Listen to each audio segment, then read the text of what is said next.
வானிலை ஆய்வு மையம் வெளியிட்டுள்ள செய்திக்குறிப்பில் வட உள் தமிழகத்தில் மேலிலவும் வளிமண்டல மேலடுக்கு சுழற்சி காரணமாக தமிழ்நாடு, புதுச்சேரி மற்றும் காரைக்கால் பகுதிகளில் ஒரு சில இடங்களில் லேசானது முதல் மிதமான மழைக்கு வாய்ப்பிருப்பதாக கூறப்பட்டுள்ளது.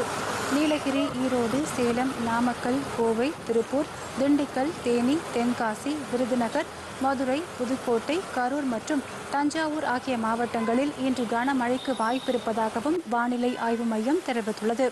சென்னை மற்றும் புறநகர் பகுதிகளில் அடுத்த 24 மணி நேரத்திற்கு வானம் பொதுவாக மேகமூட்டத்துடன் காணப்படும் என்றும் நகரில் மிதமான மழைக்கு வாய்ப்புள்ளதாகவும் அம்மையம் கூறியுள்ளது.